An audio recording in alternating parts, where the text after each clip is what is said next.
right, we are getting ready to start right now. Let's see someone in. All right, welcome to Circle of Grace One Live with myself, Brother Francis E. Revels-Bey. Today is Thursday, July 13th, 2017. It is approximately 5:04 p.m. 5:04. 50 is new horizons, new beginnings, a new life. 4 is structure, organization, and divine order. 5 is communication. And so we're utilizing this time to do just that. Before we kick off today's show with another chapter from Dancing in the Light of Divine Grace, my book, and we're going to at least work with Chapter 18, The Art of Manifesting Your Heart's Desires. And we're up to Field of Awareness number 7 and 8. So, through divine power and by divine grace, for all those who have an opportunity to hear live, see the show live today, and also see it later in the archives, may you be blessed by the words that you hear. For every word has its own frequency. It gives off a certain energy, an image, a color, a light ray, a sound all to itself, and even sound that we cannot hear, even light that we cannot even see. We just have to perceive it to be. May you also hear and see other enlightening thoughts and phrases that come to you out of your deeper cellular memory, especially from your own master cell. And may you be able to share this with others when the time is right for you to do so. May you also gain more blessings of an infinite nature in your life. And may you know that you are of the divine source and nothing more. Amen. And so shall it be, and so it is. So we're going to kick off with this, and for those who will see this perhaps for the first time, either live now or in the YouTube archives later. This is my new book, Dancing in the Light of Divine Grace. And my name there and the artwork that goes along with this that was created in 2010. The original material was written and published in 2004 and revised with brand new chapters added in to the initial work itself. So there's about 33, 34 chapters there of information, spiritual teachings and experiences, excuse me, life experiences. So one of the things is to give those who may not have heard any of the previous programs where I was introducing this specific chapter, I'm going to just lightly and quickly review the other fields of awareness. Now, in this particular teaching method, there are 10 fields of awareness in terms of having an opportunity to manifest your heart's desires. The first field of awareness actually sets up the premise for this because it explains the various hurdles that we are consciously and unconsciously working with and working our way through. So the first field of awareness was overcoming fear. And it spoke of some of those self-imposed barriers that work fear out into our lives, such as being doubtful, negative thinking and feelings, feeling victimized can lead to fear, feeling disconnected and powerless, feeling and thinking that you're separated from source, meaning divine source, low self-esteem, lacking confidence, depression, procrastination. And when I talk about procrastination, the kind of procrastination where you're like feeling stuck like in a rut, then comes stagnation. Procrastinate, you put something off time and time again. Stagnation means you go into this certain low, very low frequency, where you'll repeat things that are allowing you to procrastinate, even if it's thoughts. Then it's feeling a sense of being worn out, burnt out, and immobilized, which means you just totally stop. Okay, immobile means not being able to move forward, sideways or backwards. And then there are illusions. So that's the first set. Now that's just a short list, but that is the first field of awareness. And once we are aware of that, that allows us to get into deeper core issues, as they call, at the center of our thinking, the center of our feeling, the way we might behave, even with ourselves or with others. Then the other 9 fields of awareness actually are the keys and the remedies that help you unlock and overcome everything that you're feeling and seeing. So the second field of awareness is the universal God mind, and knowing that you are in essence a reflection of the universal God mind. You are infinite thought and infinite feeling. Your energy was emoted out from the deepest recesses of the universe itself. You are a part of this creative force field. That's actually only one force field, it's a unified force field. It's a field of sacred unity. It is also, which I didn't mention here, but I'll mention now, it is also where uh, your ego takes on its roots sometimes into the physical and material world, but it's the personal ego that has to take a step back and let, as I call it, your geo, your sacred geo. Now, I just rearranged the letters. So your sacred geo, that is the part that can measure all things equally, that can measure every angle, can measure every plane, can measure every adjacent planes that are next to each other. It can also determine exact location and presence of where you're at, as well as in relationship to every other living thing, being, or non-entity around you in your environment. So your sacred geo is that higher, more divine, enlightened self, that aspect within you. Now, within your deeper brainwave levels and folds of your brain, you have all of these, I'll call, sacred rooms, where you begin to experience how this actually comes apart in your own life, like how it actually is in motion in your own life. So when we look at the universal God mind, is understanding that the higher self does exist in you. It is also called your soul. I also refer to it as the sacred geo, Geo. Okay, it also is fully aware at all times of who you are, where you're headed, why you go in certain directions, why you stand still and just listen. Okay, so it allows you to recognize yourself as a whole part and product of the divine will and action. That's what the universal mind is about. And you have to create bridges of awareness. So that's what the 10 fields of awareness, they are bridges of awareness so that you can see things moving about in your life.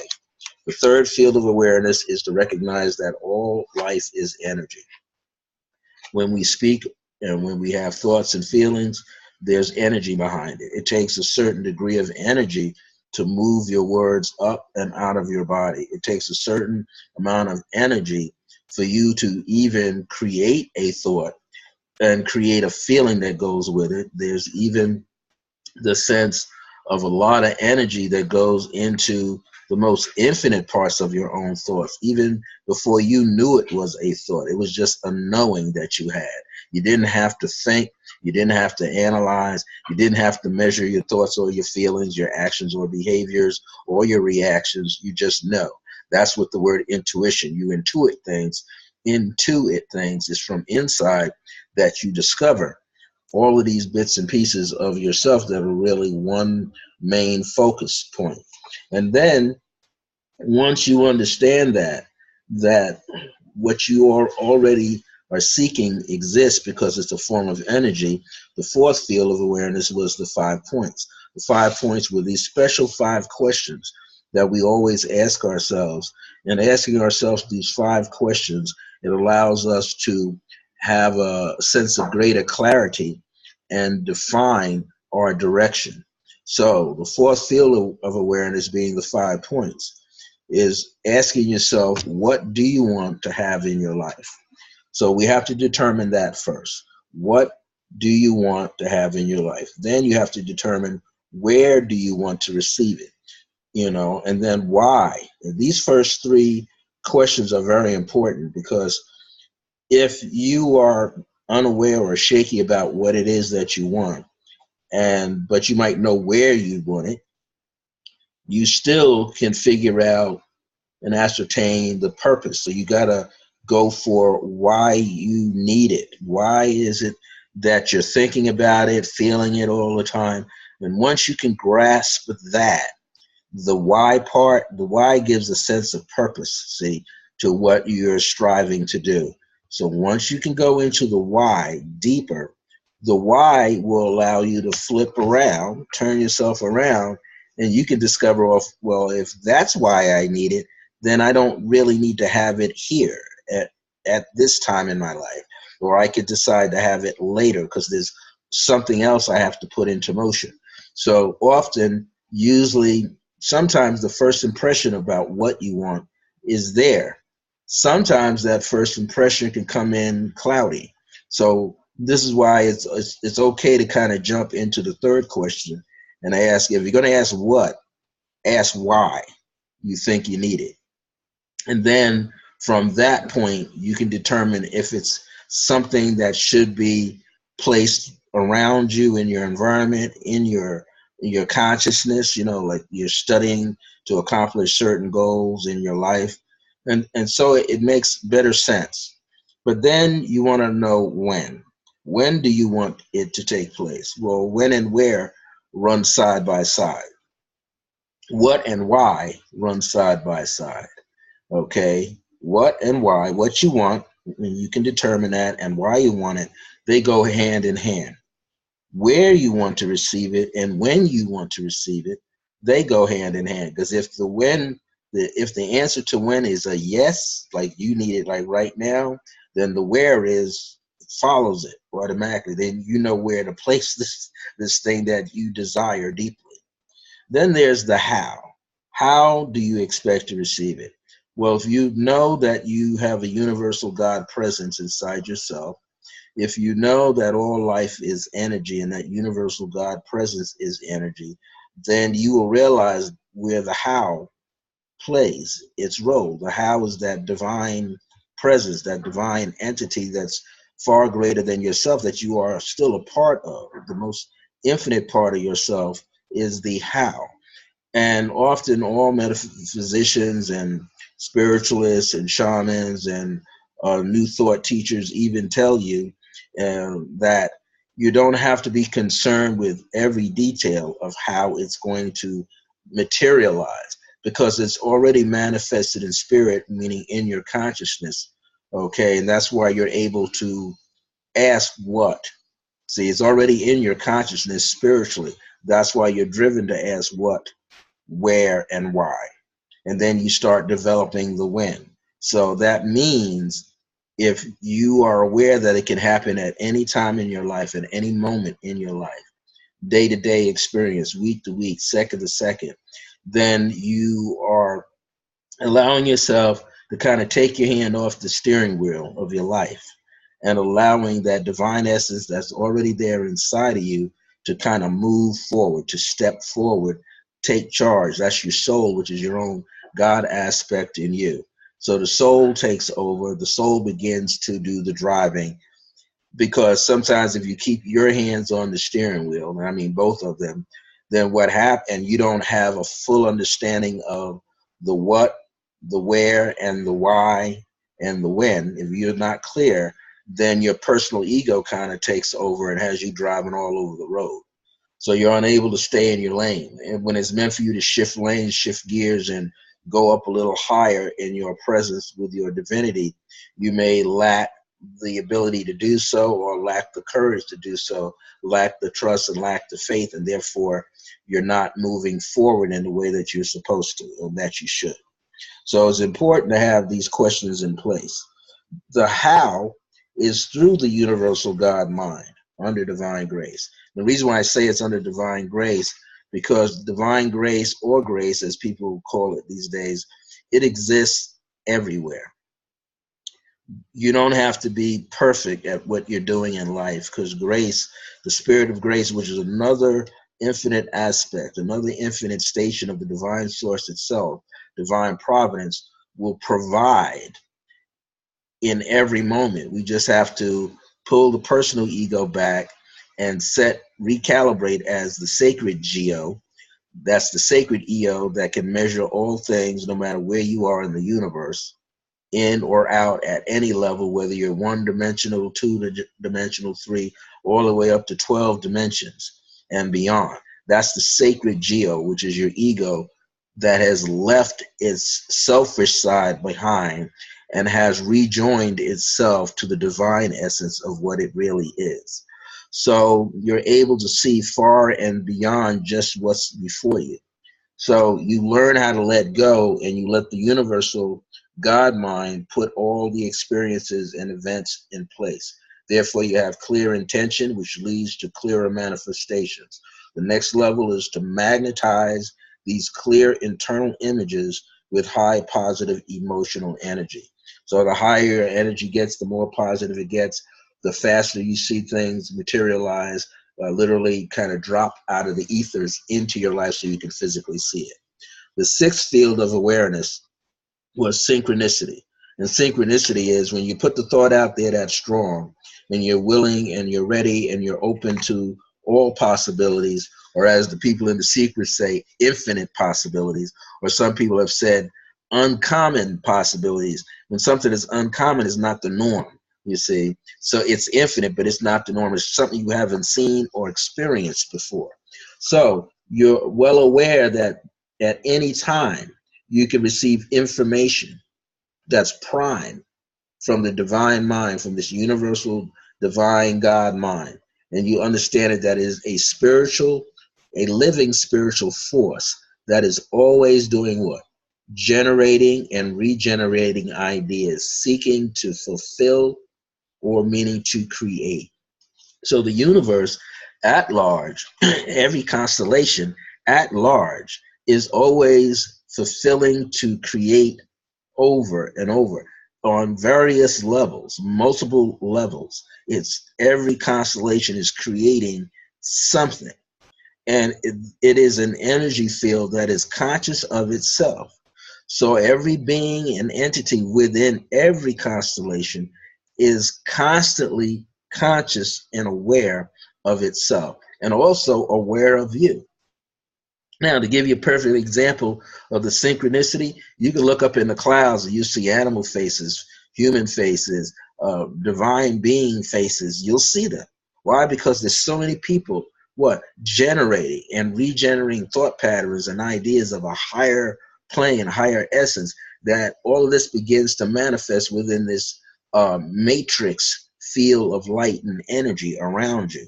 Even your intentions are imprinted into the clouds, into the ground, into the water that you drink. You see this over and over and over. So you learn that when you are synchronized, that means you're in harmony with.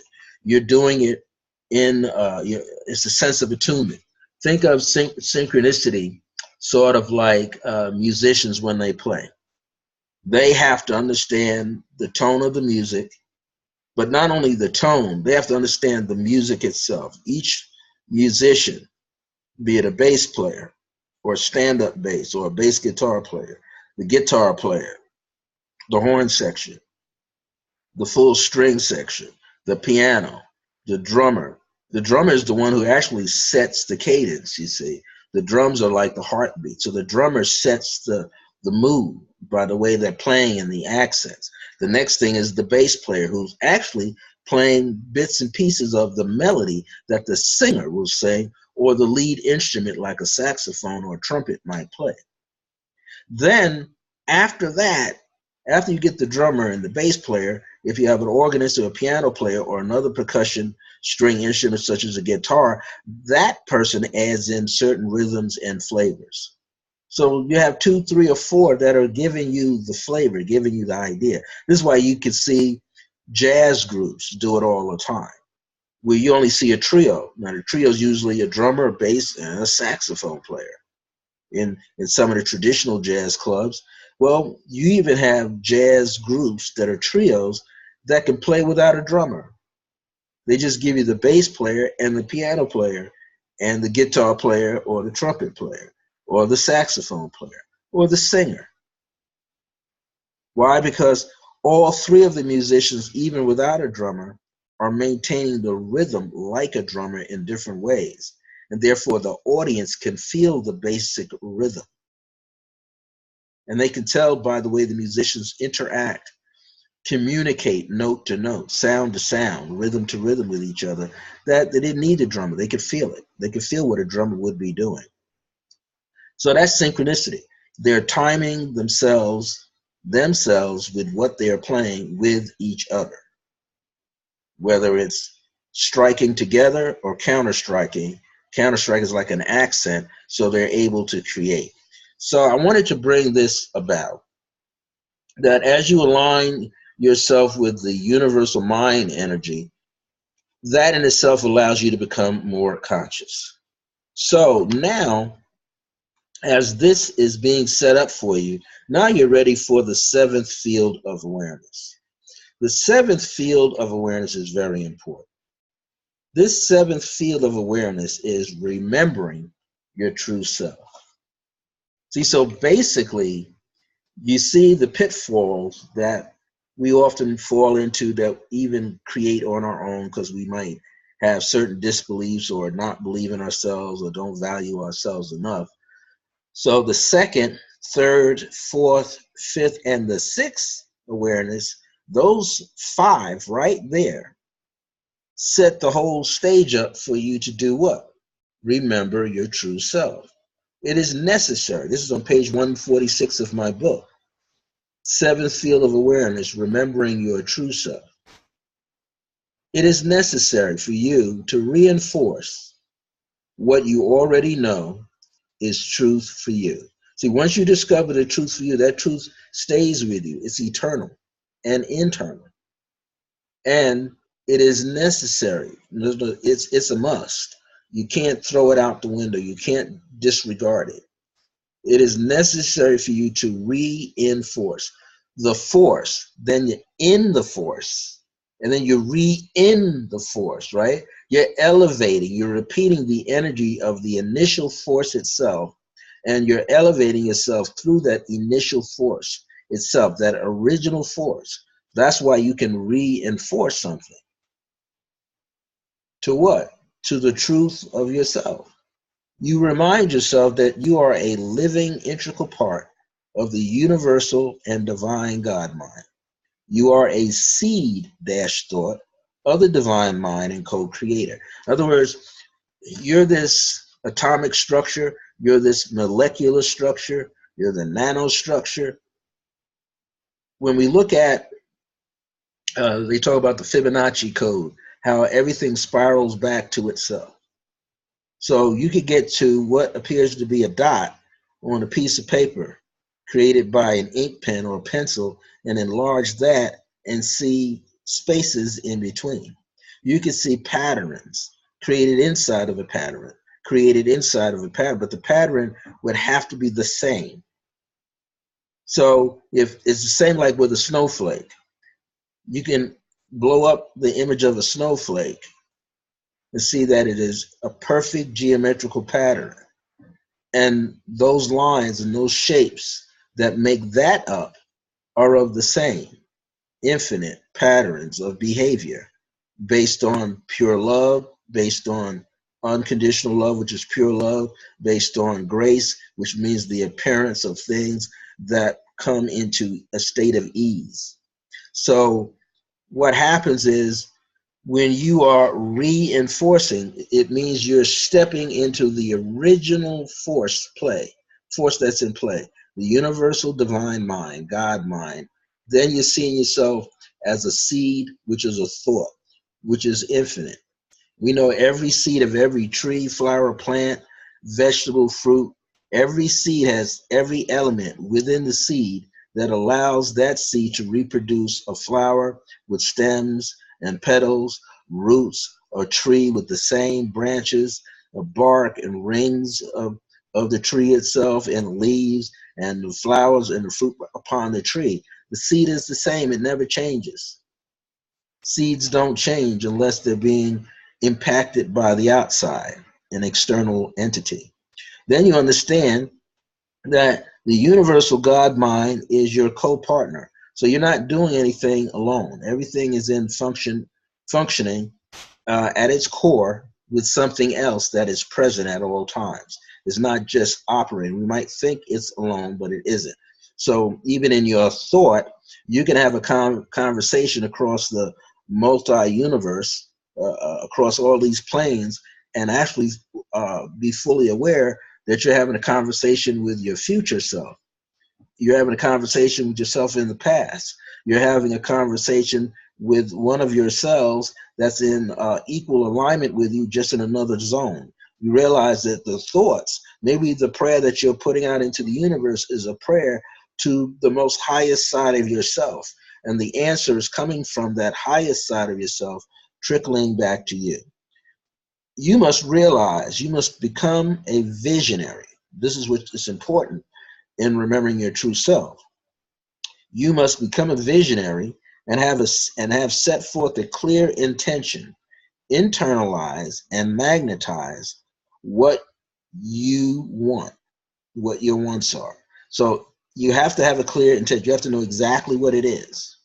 That's the what, right? And the why.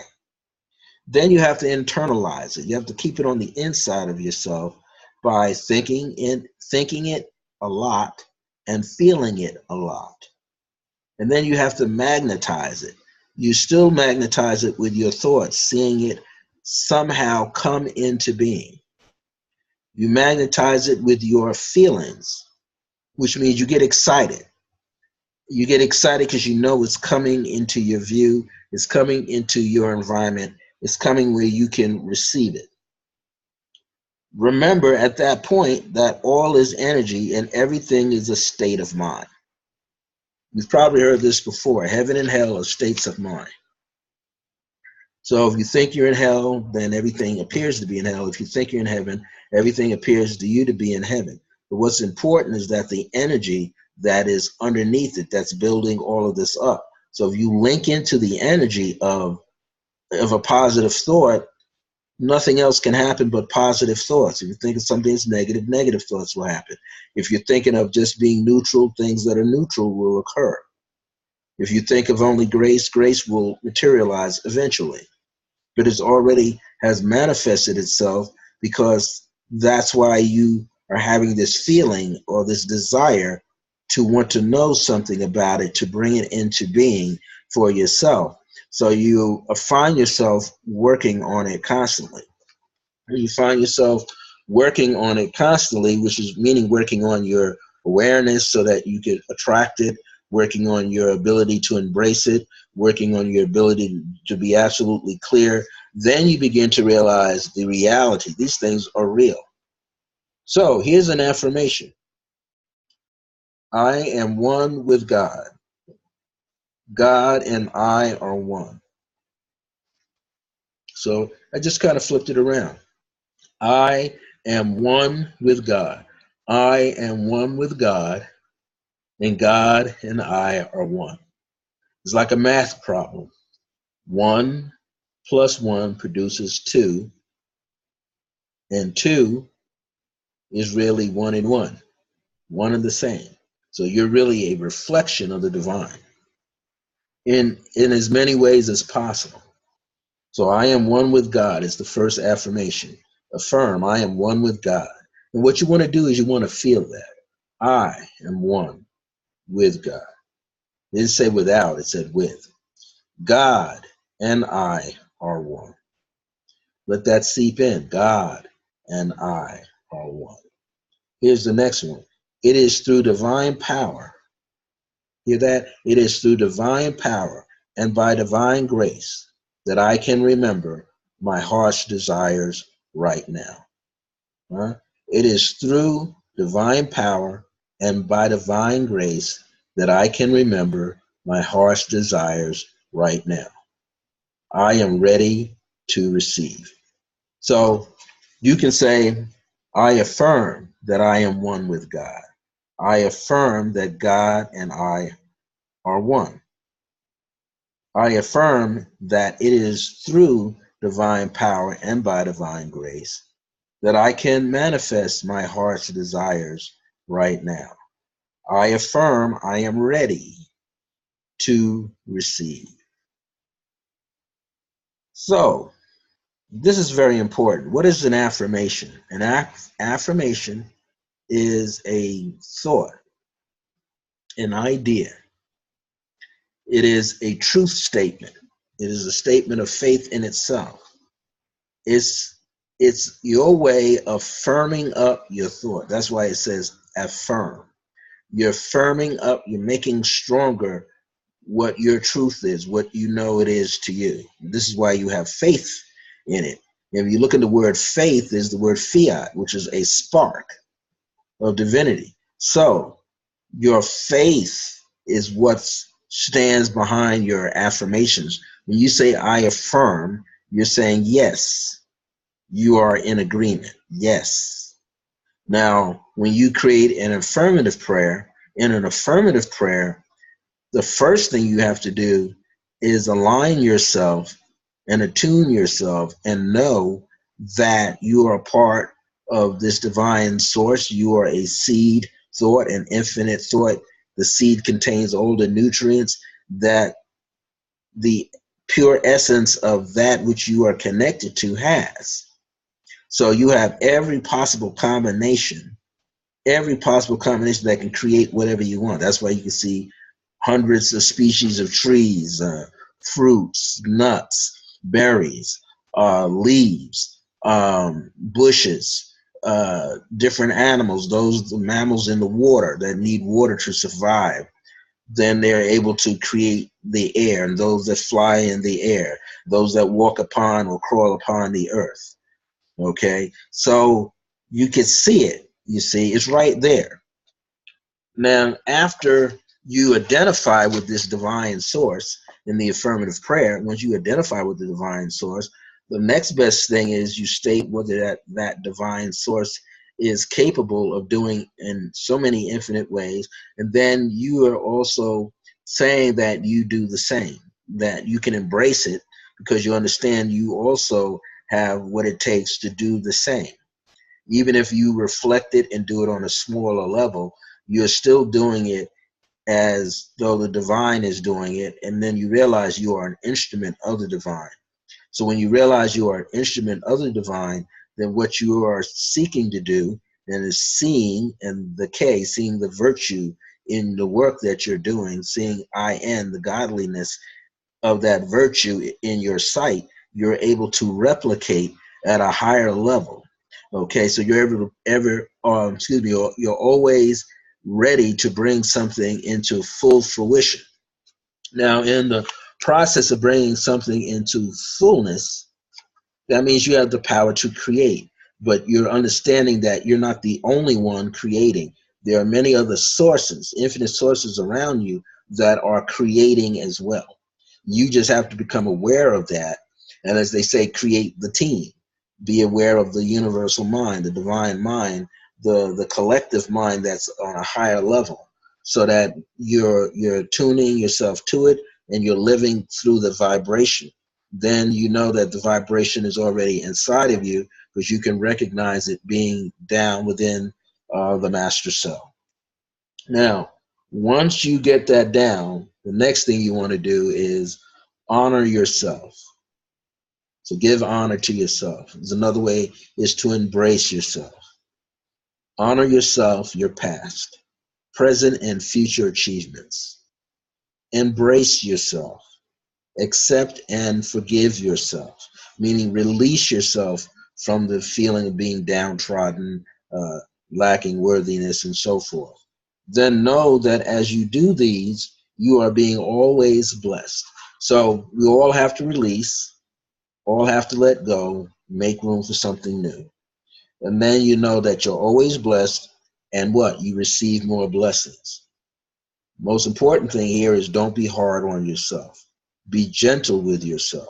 Show unconditional love and compassion to yourself. Now that's very important. We have to be compassionate even with ourselves. This is why it's important. It says, well, it's up to each person to make themselves happy. It's not up to your family, your friends, your mates to make you happy, or your boss or employees to make you happy. It's up to you to work on your happiness.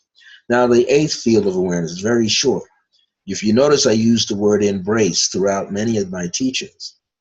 And these are things that I've learned equally well from others. You have to embrace. Embrace means to bring it back. Or if you want, brace me, brace yourself. Make yourself strong by embracing. So the eighth field of awareness is embracing the universal mind. See, once you know that you're a part of this infinite flow of energy of the divine source, divine providence, divine mind, then you can embrace it. In other words, you can accept. I use the word embrace here to mean bring the consciousness of the universal and divine God mind into you. Embrace it, pull it in.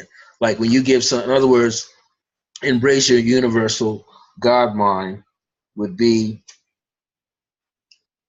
giving yourself and it a hug, hugging it. When you embrace another person, you bring that person into your field of awareness, into your consciousness. You think of it, the pharaohs that cross their arms with their different tools, their scepters and so forth. But they're embracing their divinity at the same time. They recognize they are this divine being. So they recognize it. They're very conscious of it. They're not asleep.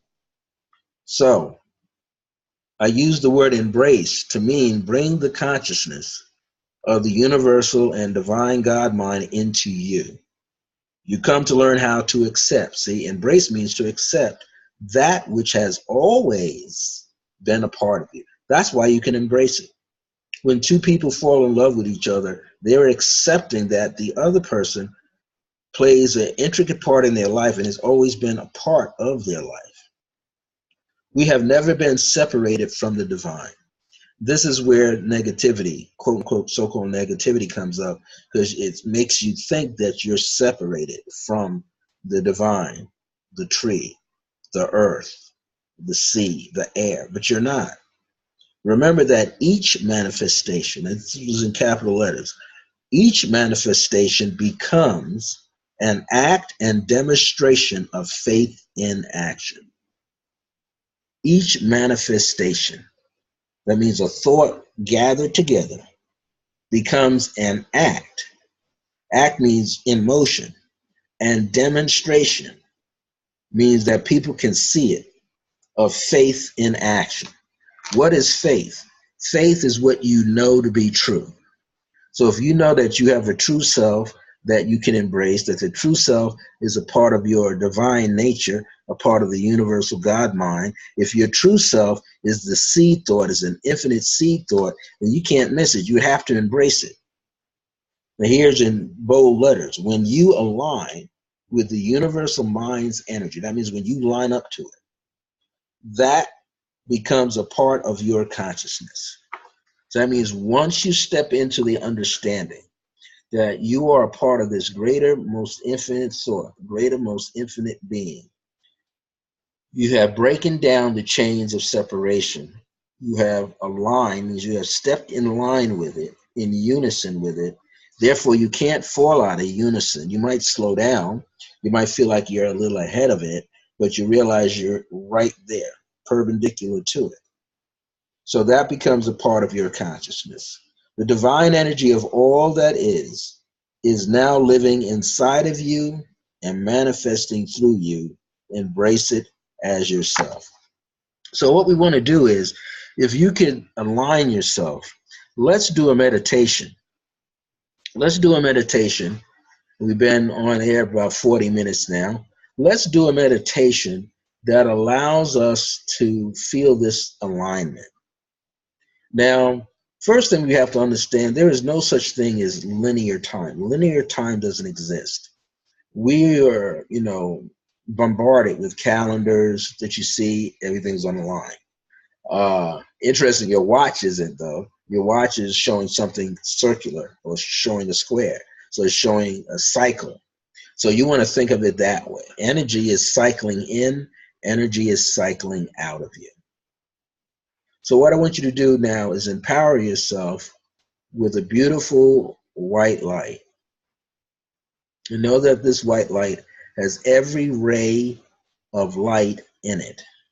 There's a gold ray, silver ray, copper ray, turquoise or teal ray, magenta ray, pink ray, emerald ray, yellow, golden yellow tone, white, black, brown, russet, olive, green. Every shade there in an iridescent form is right there. Blue, ultramarine blue, cobalt blues, right there. And as you do this, you begin to see this as particles of light flowing into your body as you inhale and expanding throughout your body as you exhale.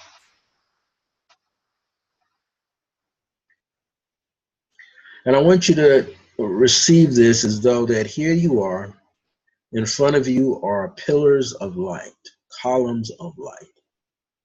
And these columns are so wide that you could walk into them. So they're like huge sequoia trees.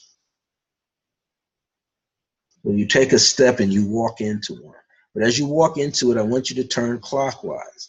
And as you turn clockwise, you walk into another field that enlarges you. And as you keep turning to your right clockwise, you walk into another field that enlarges you even more so. You just keep doing this, but you're not tightly weaving this. You're like stepping out wide and into it so that it begins to open up. And as you do this, every element in front of you is aligning itself to you, meaning it's lining up with you. You'll see vibrations line up with your heart center, with your solar plexus, with your sacral chakra, with your root chakra, with your throat chakra, with your heart chakra, base of the skull, third eye, top of the hairline, top of your head, crown of your head, right and left temples, everything lining up with you. And as you take this deep breath, you feel more expansive. You feel yourself enlarge. You might begin to sweat a little bit, or you might begin to feel this energy just drop down into your body. And not that it makes your legs or feet wobbly or your spine wobbly, but some of you might be rotating right now. Rotating on the lower part of your spine. Be careful, just move slow. Some of you might be just going from side to side. Others might be going forward and back. But there's a certain rhythm that has established itself, and I want you to pay attention to the rhythm.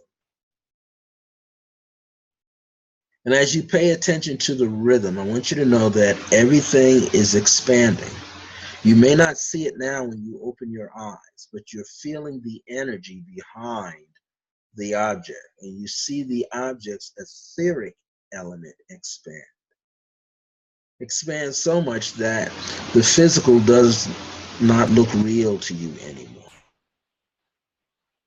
It may begin to waver a little bit, but you can see it still, but it's out of focus because you are attuning yourself to your divine source.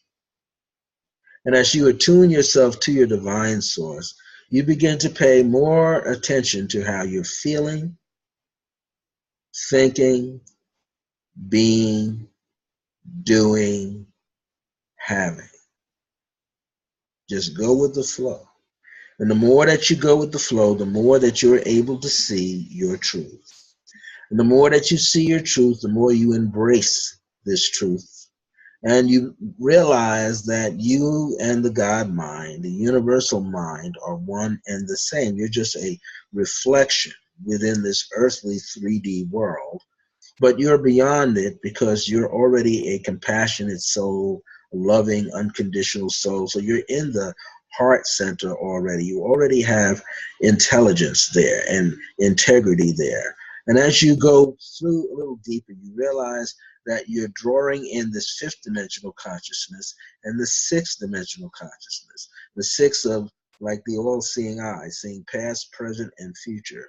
And the fifth dimension is speaking the truths that you desire, speaking the truths that you truly want, and why, and where, and how. You have all of this before you, and you are now planting seeds into the core of your own mind, in your heart, so that you can expand. And as you begin to expand, you begin to release that which you no longer need. As you exhale, you're releasing particles of light that you no longer need. And whenever you're inhaling all that is positive, all that is real, all that is of a divine essence. It's just now like beginning to come into this flow. You are this flow, and you can feel this flow, and it's your truth. And now, as you recognize your truth, I want you to embrace your truth. And as you embrace your truth, I want you to feel the wholeness of that truth. And as you feel the wholeness of that truth, you'll be ready for next week, which now you're ready to expect it to be well. And know that all shall rise on your behalf. Your sacred Geo will make his presence known through your soul, through your higher self. This is a God in you that has its divinity intact because it's measurable, yet it is infinite. If you would like to receive this book, Dancing in the Light of Divine Grace, it's now in a paperback edition. We have a few copies made available. The cost of this is $25. If you're here locally in the Albuquerque area and you meet up with me, you won't be paying any postage and packaging. I just give it to you, autographed. But everyone receives a special note from me, special writing that I have for you. It's not just me signing my name. If you care to get this by mail, it'll be $25 plus $3 for postage and packaging to get it to you. So to inquire how you want to go about, what are the instructions, how to go about paying for it, you have to email me. Email myself, Brother Francis E. Revels-Bey at iam.circleofgrace1@gmail.com or iam.circlegrace1@yahoo.com. If you want to get this book, Dancing in the Light of Divine Grace, and it has some unique life's experiences that I've had since I was 8 years old, and having my late mother Grace being my first teacher of grace, then the angel of grace, and all the experiences in college. And now this is not just great, good experience. It was some that pulled me really deep down, where I didn't have a connection to the divinity. So you want to, if it interests you, if it vibrates with you, there are many teachings like the art of manifesting your heart's desires. There's beautiful poetry here in the book. There are chapters called The Path to Spiritual Freedom. There's so much more that it could help you. There are universal decrees that are just individual chapters that can help you. Then you need to email me at iam.circlegrace1@yahoo.com or iam.circlegrace1@gmail.com and inquire about my newly revised book in paperback form, Dancing in the Light of Divine Grace, with myself, Brother Francis E. Revels-Bey. Well, thank you. I'll see you here next Thursday at 5 p.m. Mountain Standard Time, 6 p.m. Central, 7 p.m. Eastern, 4 p.m. Pacific Standard Time, right here on the Zoom platform. Circle of Grace 1 live with myself, Brother Francis E. Revels-Bey. Every Wednesday, I am on my own Blog Talk channel for 30 minutes at 4 p.m. Mountain Standard Time, 6 p.m. Eastern. The channel is The Age of Remembrance. Sub-channel title is Circle Grace 1 in the Age of Remembrance. And that's a 30-minute show every Wednesday. And we're bringing back Decree and It Shall Be. I'll be on the Thor Ministry Radio Network starting on, should be Tuesday, July the 25th at 5 p.m. Mountain Standard Time for a 1-hour segment. And I will be broadcasting. I'll have a different studio phone number through the Thor Ministry Radio, and bringing back Decree and It Shall Be. So I'll be teaching a lot more about numerology, meditation, dream analysis, the tarot, pendulums, everything and anything that's basically has come into my life, I'm going to share it with you. When I'm on here, I'm also broadcasting the teachings of the Circle of Grace One, which is my own spiritual and metaphysical ministry, and its 5-leveled institute, which is called the Circle of Divine Grace and Remembrance. That's why this is called Dancing in the Light of Divine Grace. We're all here to remember. Until next time, remember that divine grace is a blessing as we are alive and well in the age of remembrance. Thank you so much. See you real soon.